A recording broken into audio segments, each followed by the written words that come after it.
সম্মানিত দর্শক শ্রোতা, আজকে একজন সাহাবীর জীবনী নিয়ে আপনাদেরকে তার গল্প শোনাব। সাহাবীর নাম হচ্ছে দাহিয়াতুল কালবি। এই সাহাবী রাদিয়াল্লাহু তাআলা আনহু ইসলাম গ্রহণের পূর্বে তার শিশু কন্যাকে জীবন্ত মাটি চাপা দিয়েছিল, জীবন্ত হত্যা করেছিল। ইসলাম গ্রহণের পর রাসূলুল্লাহ সাল্লাল্লাহু আলাইহি সাল্লামের কাছে মসজিদে নববীতে তিনি প্রায় আসতেন। তো এসে তিনি একটা কর্নারে গিয়ে নীরবে নিভৃতে কান্না করতেন। রাসূলুল্লাহ সাল্লাল্লাহু আলাইহি সাল্লাম দাহিয়াতুল কালবিকে একদিন ডেকে জিজ্ঞেস করলো, দাহিয়াতুল কালবি, আচ্ছা তোমাকে দেখে আমি প্রায়ই মসজিদে নববীর এক কর্নারে গিয়ে একটা খুঁটির কাছে গিয়ে তুমি নীরবে নিভৃতে ফুপিয়ে ফুপিয়ে কান্না করো। তোমার কান্না করার কারণ সম্পর্কে যদি আমাকে বলো, তাহলে তোমার মনের ভিতরে কষ্টটাও দূর হলো, আমিও জানতে পারলাম। মসজিদে নববীতে একটা খুঁটি আছে, ওই খুঁটিটা হচ্ছে তওবা কবুলের খুঁটি আর কি। তো রাসূলুল্লাহ সাল্লাল্লাহু আলাইহি সাল্লামকে দাহিয়াতুল কালবি বলল, ইয়া রাসূলুল্লাহ, আমরা তো ইসলাম গ্রহণের পূর্বে অনেক অপরাধ, অনেক পাপ, অনেক অন্যায় করেছি। ওই পাপগুলোর কথা স্মরণ করে আমি মূলত কান্না করতেছি। আল্লাহ আমাদের এই পাপগুলোকে ক্ষমা করবেন। তো রাসূলুল্লাহ সাল্লাল্লাহু আলাইহি সাল্লাম কোরআনের ওই আয়াতটি পড়ে শোনালেন, কুল্লিল্লাযীনা কাফারু ইয়ান্তাহু ইউগফার লাহুম মা ক্বাদ সালাফ। আল্লাহ বলেন, জাহেলি যুগে ইসলাম গ্রহণের পূর্বে তোমরা যে অন্যায়গুলো করেছো জাহালাতের কারণে, দিন না বোঝার কারণে, ইসলাম না বোঝার কারণে, আল্লাহ রাব্বুল আলামিন তোমাদের ওই পাপ রাশিগুলোকে ক্ষমা করে দেবেন। সুবহানাল্লাহ, সুবহানাল্লাহ। দাহিয়াতুল কালবি রাসূল সাল্লাল্লাহু আলাইহি সাল্লামের কাছে কোরআনের এই বাণী শুনে তিনি আশ্বস্ত হলেন, ক্ষমা পাবেন। এটা তো অবশ্যই জানেন, ইসলাম গ্রহণের পরে আল্লাহ রাব্বুল আলামিন তার পিছনের সকল গুনাহ রাশিগুলোকে ক্ষমা করে দেন। সুবহানাল্লাহ। কিন্তু দাহিয়াতুল কালবি রাসূল সাল্লাল্লাহু আলাইহি সাল্লামকে বললেন, হুজুর, আমার এমন একটা পাপ আছে, এমন একটা অন্যায় আছে যেটা আমি সার্বক্ষণিকভাবে নিজেকে গিল্টি ফিল করি। এই গুনাহ, এই অপরাধকে আল্লাহ ক্ষমা করবেন?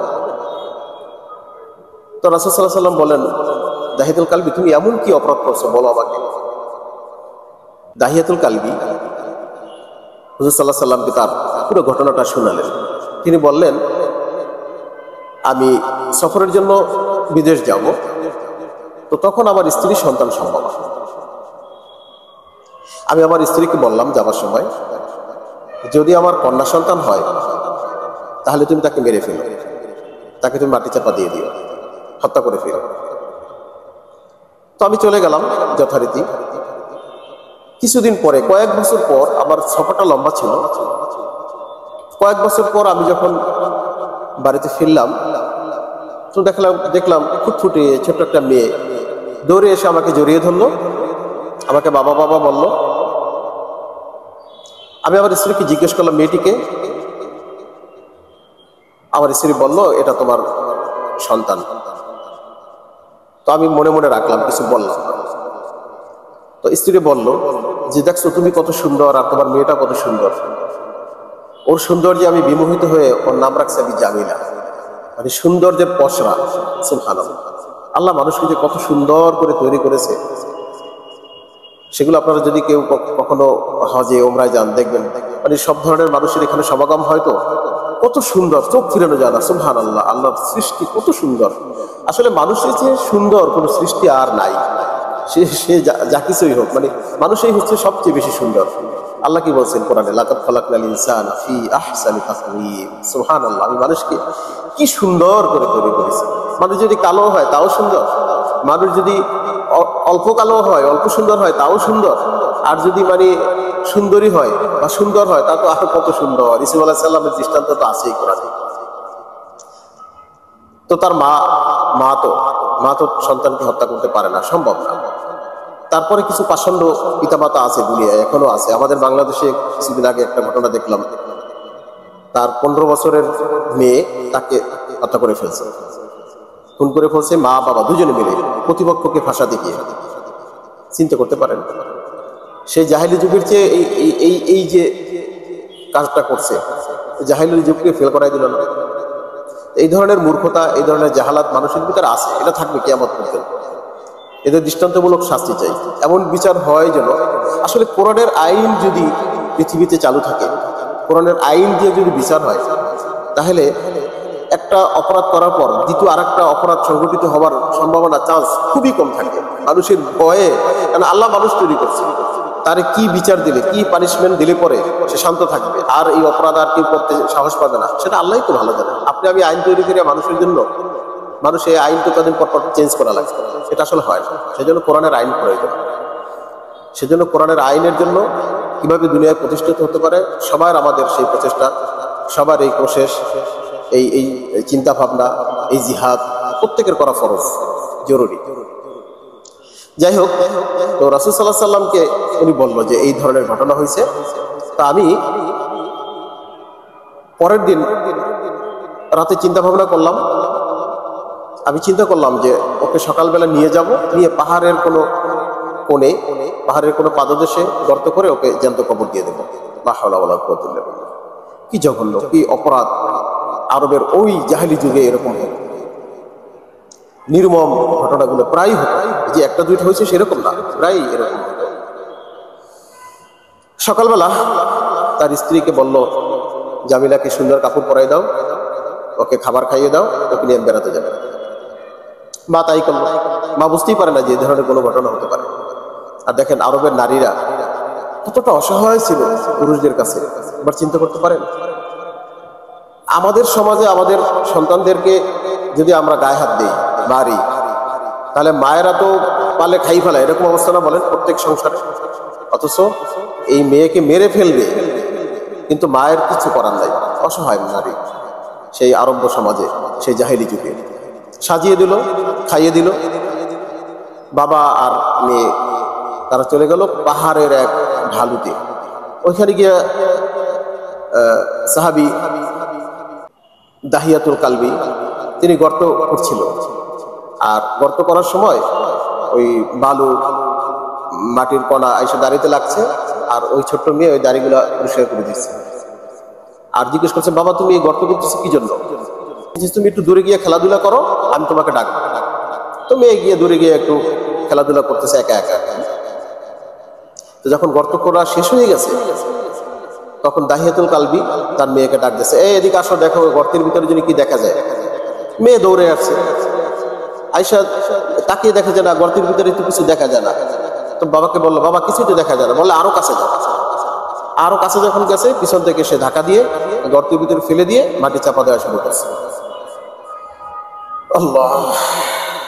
বাচ্চাটা তখন বাঁচার জন্য খুব কাকুতি মিনতি করতেছে, বাবা আমি তোমাকে কখনো ডিস্টার্ব করবো না, আমি তোমাকে বাবা বলেও ডাকবো না, তুমি বাবাকে একদম মেরে ফেলো না।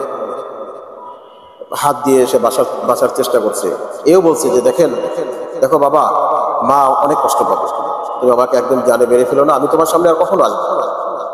কিন্তু দাহিয়াতুল কালবি তার হৃদয়ের ভিতরে, মনের ভিতরে সামান্য মায়া, ভালোবাসা এটা জন্মালো না।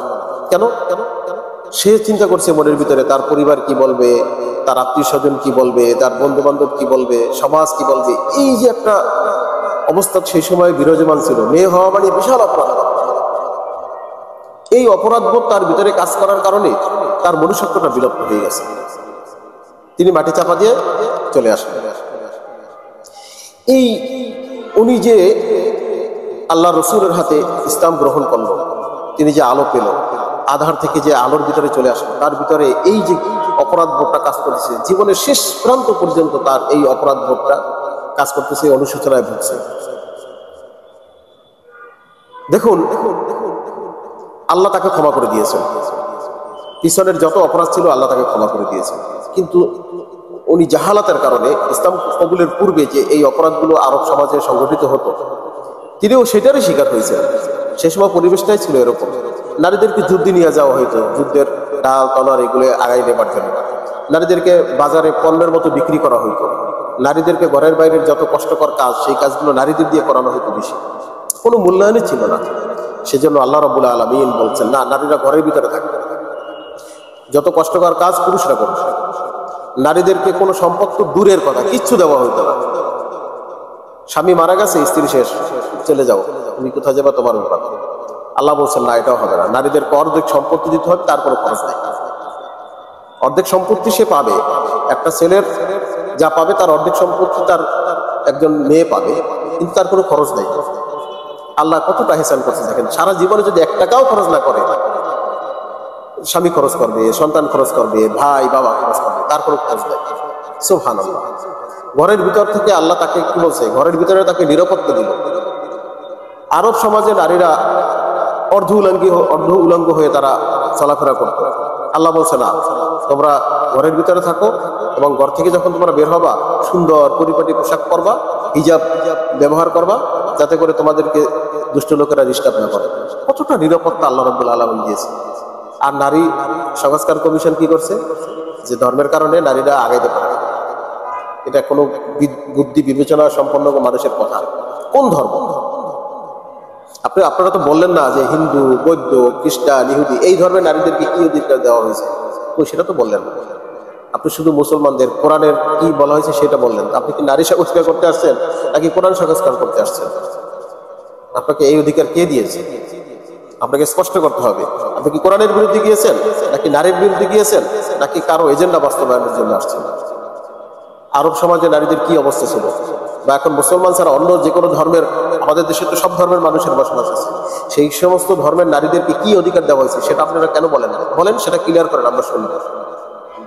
সেজন্য নারীদেরকে আল্লাহ এবং আল্লাহ রসুল যে অধিকার দেওয়া হয়েছে, পৃথিবীতে কোনো ধর্মের, ইসলামের পূর্বে কোনো ধর্মের নারীদেরকে এই অধিকার দেওয়া হয়নি। দেখুন, একজন ভাই তার ছোট বোনকে নিয়ে স্কুলে যায়, মাদ্রাসায় যায়, ভার্সিটিতে যায়, কেন? তার নিরাপত্তার জন্য। ভাই তার গার্ড, আপনারা চোখে দেখেন না এগুলো? ভাই তার বোনকে নিয়ে যায় ভার্সিটিতে, কেন? বোনের নিরাপত্তার জন্য। আল্লাহ তাকে কিভাবে নিরাপত্তা দিয়েছে এর ভাবেন না কেন? আপনারা একটু ভাবেন না?